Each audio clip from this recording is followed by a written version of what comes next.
Bismillahirrahmanirrahim. Assalamualaikum warahmatullahi wabarakatuh. Syukur alhamdulillah sama-sama kita panjatkan kehadirat Allah Subhanahu wa taala yang mana pada hari ini kita diberikan kesempatan untuk melaksanakan kegiatan sosialisasi budaya positif di sekolah kepada rekan guru. Selawat dan salam kita sanjungkan ke pangkuan Nabi besar Muhammad Sallallahu Alaihi Wasallam yang telah membawa kita dari alam jahiliyah ke alam Islamnya. Yang saya hormati para dewan guru, yang saya hormati Pak Edi Kurniawan sebagai pemateri. Jadi pada hari ini kawan kita, rekan kita ingin menyampaikan atau memaparkan masalah sosialisasi budaya positif di sekolah kepada rekan guru. Jadi harapan saya kepada guru-guru kita semua, kepada rekan-rekan saya semua, mendengarkan, memahami, kemudian dilaksanakan apa yang disampaikan oleh Pak Edi Kurniawan. Kemudian yang disampaikan mungkin ada manfaatnya bagi kita, bisa kita ambil, bisa kita laksanakan, bisa kita sosialisasikan di lapangan sekolah kita, di kelas kita, di anak-anak didik kita. Jadi hanya ini mohon saya dengarkan, kemudian dilaksanakan. Kita ambil yang positifnya saja. Kalau misalnya mungkin tahun ini, tahun depan ada dibuka lagi CGP atau calon guru penggerak, mohon kiranya guru-guru kita semua ini ikut ya, mendaftar, ikut melakukan kegiatan CGP seperti yang diharapkan oleh pemerintah. Itu saja harapan saya. Semoga ada manfaatnya. Assalamualaikum warahmatullahi wabarakatuh. Assalamualaikum warahmatullahi wabarakatuh. Alhamdulillah, syukurillah, salatu wassalamu ala rasulillah wa ala alihi washabihi wa ala. Bersyukur pada Allah dan mengucapkan alhamdulillahirabbil alamin. Bersalawat kepada Nabi Allahumma shalli ala sayyidina Muhammad wa ala ali sayyidina Muhammad. Yang saya hormati Ibu Kepala Sekolah SD Negeri Negeri, Ibu Safrida SPD. Yang saya hormati rekan guru sekalian, rekan seperjuangan yang dari awal sampai akhir setiap hari seperti itu kita berjuang demi mencerdaskan anak-anak kita di sekolah ini. Nah, kebetulan kali ini kami calon guru penggerak diberi kesempatan untuk mensosialisasikan aksi nyata modul 174, yaitu dengan judul budaya positif. Materinya adalah sosialisasi budaya positif di sekolah kepada rekan guru. Nah, budaya positif, bicara budaya positif ini banyak sekali sudah kita lakukan, tapi kita tidak sadari di sekolah kita, tentunya bersama murid-murid seperti itu. Nah, apa saja dia nanti akan kita pelajari. Nah, cuma pertanyaan, kenapa harus kepada rekan guru? Nah, disinilah kami dituntut dari instruktur untuk memberikan setidaknya pemahaman kepada teman guru sejawat apa sih sebenarnya budaya positif itu. Mungkin selama ini sudah dikerjakan tapi tidak tahu itu budaya positif apa seperti itu. Nah, sekarang coba kita akan kaji satu persatu tentang budaya positif di sekolah.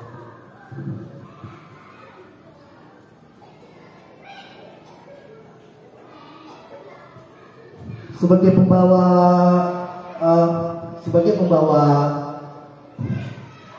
dalam modul ini kita bahas dulu tentang disiplin positif. Di sini sudah saya tuliskan misalnya dalam budaya kita makna disiplin dimaknai menjadi suatu yang dilakukan seseorang pada orang lain untuk mendapatkan kepatuhan kita, cenderung menghubungkan kata disiplin dengan ketidaknyamanan. Saya berikan salah satu contoh. Hal yang sederhana, kita sebagai guru sudah ditetapkan oleh Dinas Pendidikan dan Kebudayaan Kabupaten Aceh Besar bahwasanya guru harus sampai ke sekolah pukul 8.00 seperti itu kan. Jadi dengan sudah ditetapkan oleh peraturan dan dinas seperti itu, jadi kita merasa di rumah sebelum berangkat lihat jam, sebentar lagi, cepat urus ini urus itu, sehingga kita merasa tidak nyaman dengan mengejar waktu seperti itu. Itulah dimaksud dengan ketidaknyamanan. Disiplin itu identik dengan ketidaknyamanan. Itu dia. Kemudian sebagai pendidik, sebagai guru kita, tujuan kita adalah menciptakan anak-anak yang memiliki disiplin diri sehingga mereka bisa berperilaku dengan mengacu pada nilai-nilai kebajikan universal dan memiliki motivasi intrinsik bukan ekstrinsik. Artinya, bagaimana kita seorang guru, kita guru yang ketiga ini memberikan motivasi sehingga mereka melakukan sesuatu itu, disiplin itu tidak karena disuruh, tidak karena peraturan, tapi bagaimana caranya mereka melakukan itu dari hati mereka. Contoh, cuci sampah, dia melihat sampah, kalau kutip pasti bersih, sekolah pasti indah, itu dari hati. Tapi ada guru, saya sampah, biar ada nilai dalam itu motivasi ekstrinsik dari luar. Kemampuannya ada embel-embelnya seperti itu. Dia berbuat ada embel-embelnya. Tapi kita harapkan apa dari guru? Kita harus bagaimana cara siswa itu melakukan misalnya melihat WC kotor. Dia malu ketika nanti ada orang datang yang bersihkan sendiri seperti itu. Itu yang harus kita lakukan. Nah, lanjut, disiplin positif merupakan salah satu cara penerapan disiplin yang bertujuan untuk menumbuhkan kesadaran serta memberdayakan anak untuk melakukan sesuatu tanpa sebokan ancaman maupun hukuman. Nah, setelah kita terapkan disiplin kepada anak-anak, kita usahakan disiplin itu kita terapkan bagaimana cara kita menyampaikan itu dengan kelembutan, tidak dengan paksaan dan sebokan seperti itu. Dan sekarang kita biasa memberikan memotivasi anak itu dengan cara mungkin agak sedikit kasar. Kita ngomong bicara mungkin saking kita itu tadi kita bahas, anak nggak mau dengar. Jadi kita ngomong kadang agak sedikit kasar. Sebenarnya nggak boleh seperti itu. Oke, kita lanjut.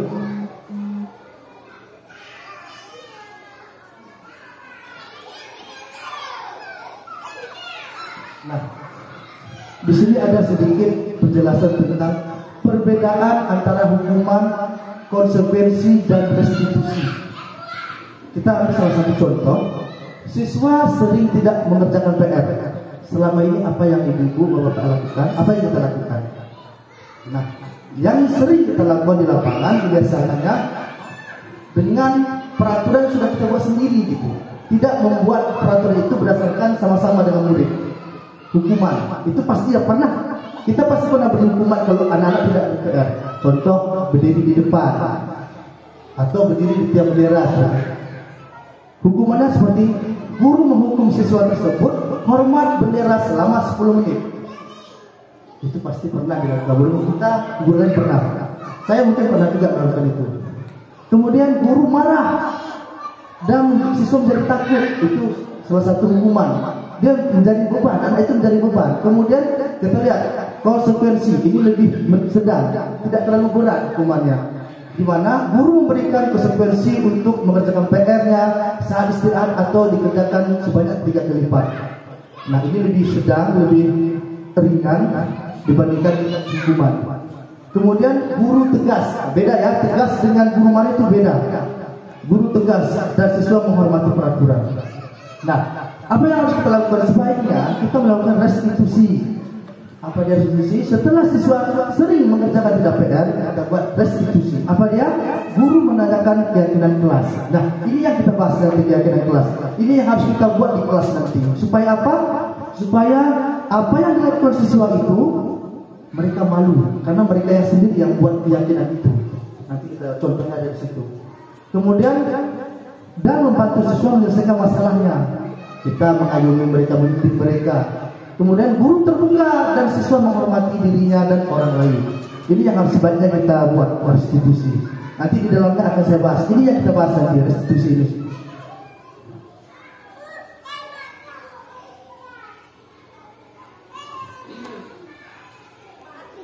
Oke, sedikit lagi ya. Nah, bicara masalah keyakinan kelas. Mengapa keyakinan kelas, tidak peraturan kelas? Ya. Oke, keyakinan kelas. Lanjut kita lanjut dengan keyakinan kelas. Nah, keyakinan kelas ini ada di restitusi tadi ya. Nah, pertanyaannya, sudahkah ibu-ibu membuat keyakinan kelas di kelas masing-masing? Iya. Hampir rata-rata seperti itu. Kalaupun ada, memang sebagian ada juga yang tidak ada buat. Mengapa harus keyakinan bukan peraturan kelas? Yang pertama, mengapa kita memiliki peraturan tentang penggunaan helm? Ini susah untuk dimengerti. Saya buat sederhana saja. Kalau kita buat peraturan kelas, begitu kita tempel di kelas, anak duduk melihat peraturan. Dalam pikirannya dia beban. Banyak kali peraturan. Gimana ini? Seperti itu. Dan peraturan itu belum tentu dibuat bersama siswa. Yang buat mungkin gurunya tulis harus ini, harus ini, itu banyak. Sehingga itu menjadi beban mereka.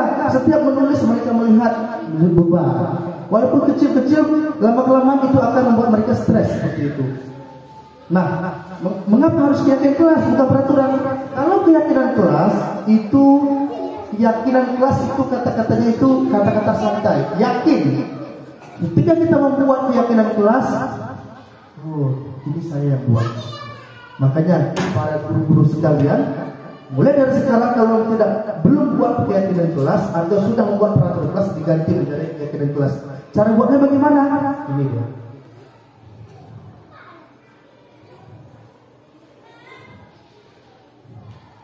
Pertama, bagaimana pembentukan keyakinan kelas dulu kita jelaskan ya. Untuk bagaimana pembentukan keyakinan kelas itu, keyakinan kelas itu lebih abstrak dia dari peraturan, lebih nyata ya.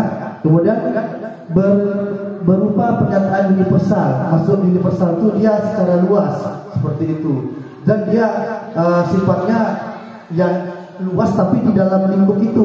Kadang mereka yang buat seperti itu. Kemudian dibuat dalam bentuk positif. Jadi jangan nanti kita buat keyakinan kelas disiplin masuk tepat waktu. Kalau tidak mau waktu tidak akan disuruh cuci WC. Itu tidak positif. Yang positif saja. Buat disiplin tepat, disiplin masuk ke kelas, dalam kelas cukup. Seperti itu. Kemudian sedikit saja agar kemudian ingat. Nah, membuat keyakinan kelas itu sebanyak poinnya. Nanti anak-anak itu pusing nanti. Tapi walaupun sedikit poinnya, tapi menyeluruh seperti itu.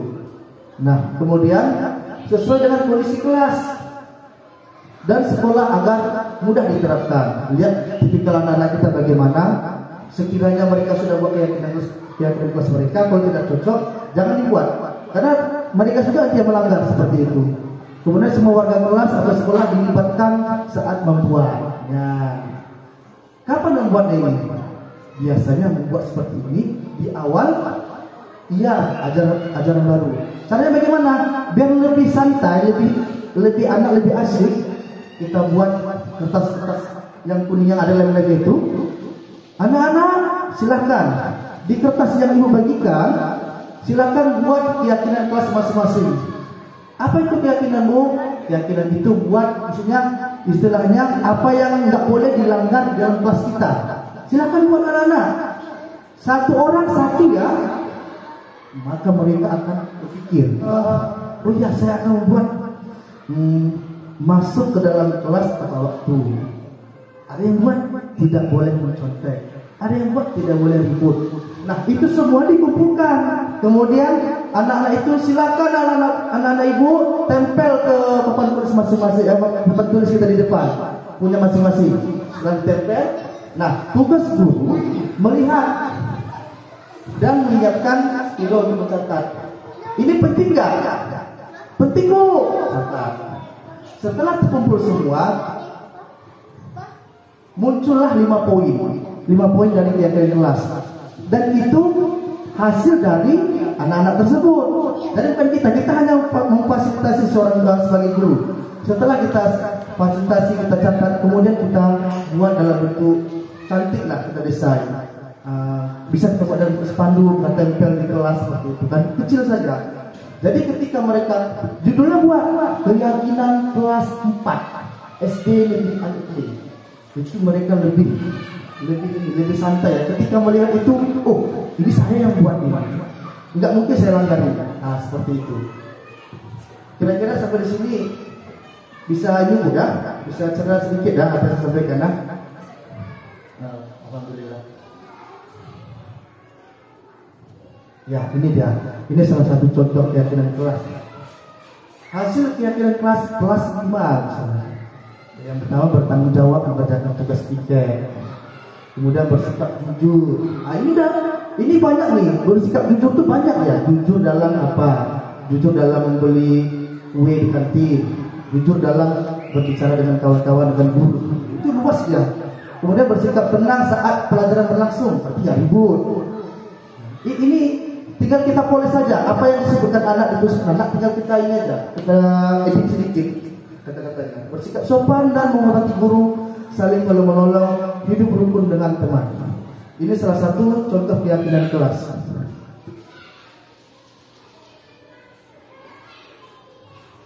Saya yakin ketika ibu membuat ini, ketika ibu memerlukan apa misalnya buat spanduk, saya yakin dari ibu sendiri mau ibu ya membantu, dari sekolah pasti mau membantu untuk mencetak spanduk itu sendiri, dan saya akan membantu untuk mendesainnya.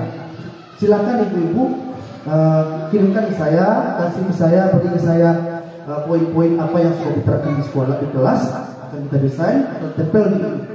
Karena kenapa?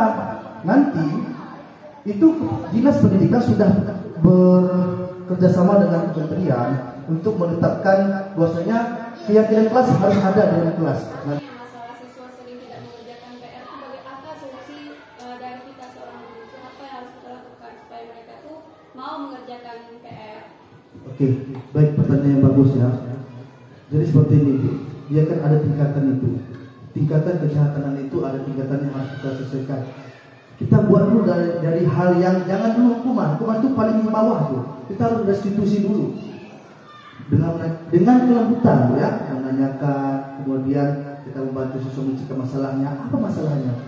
Biasanya kalau anak yang tidak mengerjakan PR itu, dia membawa memang dari rumah. Salah satu seperti itu ya. Jadi untuk ini mungkin dari saya sendiri untuk mengantisipasi itu sendiri, kita harus bekerjasama dengan orang tuanya. Jadi seperti itu, kita panggil saja orang tuanya. Memang susah memang mengubah karakter ini, tapi kalau diadakan, kalau dibuat kerjasama dengan pihak ketiga seperti itu, dalam hal ini adalah orang tua, saya yakin itu akan berubah. Kenapa? Dorongan itu tidak, dorongan untuk merubah seseorang itu, merubah siswa itu tidak hanya bisa dari kita sendiri, guru, melainkan ada satu lagi pihak ketiga dalam hal ini orang tua yang harus memang kerjasama dengan kita. Itu salah satunya. Dengan cara ya tentunya harus sama, harus sama apa yang kita buat ke anak itu harus sama dengan yang dibuat dengan orang tua. Jangan nanti kita lembut, orang tuanya kasar, tapi harus lembut. Seperti itu. Itu saran, mungkin itu menurut saya seperti itu kan. Tapi kalau memang sudah tabiatnya seperti itu, mau tidak mau harus dengan orang tua katanya apa yang biasanya bisa untuk mendengar, dia bisa dengarkan gitu. Nanti kita bisa buat di sini, tapi dalam bentuk hal mendidik ya, mendidik, bukan mendidik, menuntun seperti itu. Bahasa kami di penggerak ini tidak ada membimbing, tidak ada mendidik, tidak ada mendidik, tidak ada membimbing, tapi menuntun. Nah seperti itu. Mungkin itu saja bisa. Ya, tadi ibu ada memberikan pendapat juga. Saya sebagai pimpinan boleh dong membuat keyakinan guru-guru seperti itu. Itu tidak masalah, itu lebih bagus seperti itu. Ini cakupannya tidak hanya untuk siswa ya. Makanya kita di sini bisa berkolaborasi, segala sesuatu ilmu yang bisa kita terapkan, bisa diserap, itu tidak masalah. Mungkin itu saja. Bu Ros ada pertanyaan? Pas ya. Oke. Pasti insya Allah saya sebagai guru penggerak yang sedang berjalan ini akan membantu semaksimal mungkin. Mungkin itu saja dari saya. Wabillahi taufiq. Assalamualaikum warahmatullahi wabarakatuh. Alhamdulillah, kami berterima kasih kepada guru penggerak di sekolah SD Anak G sehingga dapat memotivasi kami dalam mendidik anak-anak kami. sehingga menjadi perkembangan ke depan lebih maju dan lebih kreatif lagi. Terima kasih. Alhamdulillah.